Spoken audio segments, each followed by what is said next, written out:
তো হ্যালো, আসসালামু আলাইকুম গাইস, কেমন আছেন আপনারা সবাই? আজকে আমার রঙিন মাছের ফার্মের আপডেট নিয়ে চলে এসেছি।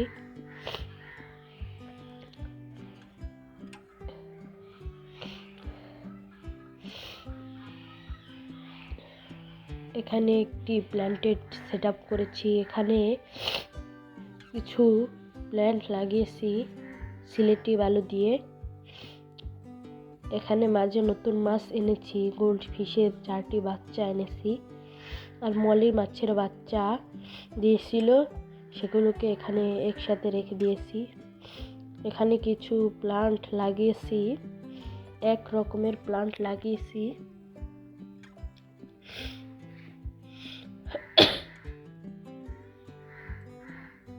এখানে প্লাটির বাচ্চা রয়েছে, একটু বড় সাইজের প্লাটির বাচ্চা। এখানে গাপ্পি মাছের ফিমেল রয়েছে।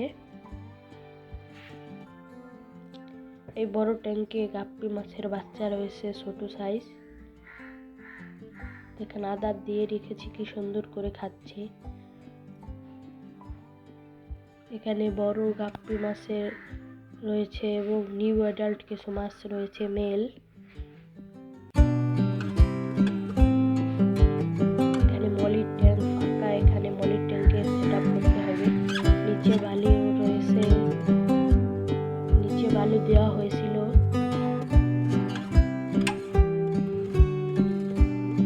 এখানে গাপ্পি মাছের কিছু ফিমেল নিউ অ্যাডাল্ট বড় হতে দিয়েছি।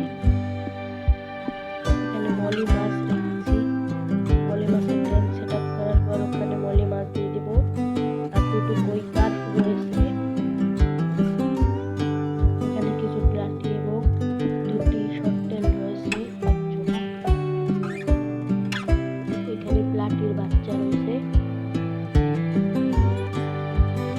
এখানে নতুন একটি সেটআপ করেছি। এখানে প্লাটির কিছু বাচ্চা এবং শর্টটেলের কিছু বাচ্চা রয়েছে।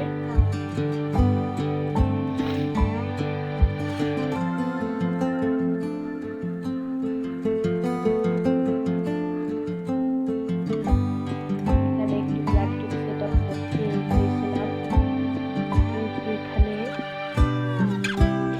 প্লান্ট নেই। এখানে এই ফলের ঝুড়িটা খালি পড়ে রয়েছে। এখানে শর্টটেলের বাচ্চা ছিল।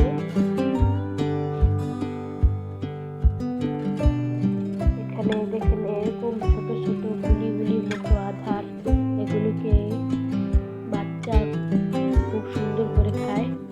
কতক্ষণ পানিতে ভিজিয়ে রাখলে এগুলো তুলার মতো ফুলে যায়। যেগুলো আমি এই এক প্যাকেট 30 টাকা দিয়ে কিনেছিলাম, এগুলো এখনো খাওয়াচ্ছি। এগুলো আদার পানিতে দিলে 24 ঘন্টা পর্যন্ত ভেসে থাকে। এগুলো আছে একদম গুঁড়ো আদার, এগুলো পানির উপর ভেসে থাকে এবং বাচ্চায় খুব সুন্দর করে খায়। এই প্যাকেটও আমি 30 টাকা করে কিনে এনেছি। এগুলো সপ্তাহে একবার দিই। এখানে দেখুন প্লাটিতে একটু কম খাচ্ছে। প্লাটির বাচ্চা আজকে প্রথম দিয়েছি।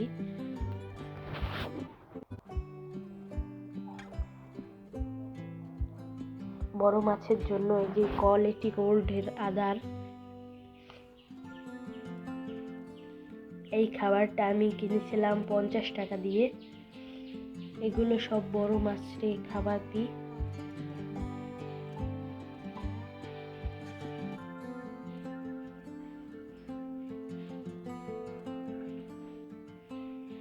দাঁড়ান একটু দিয়ে দেখাচ্ছি।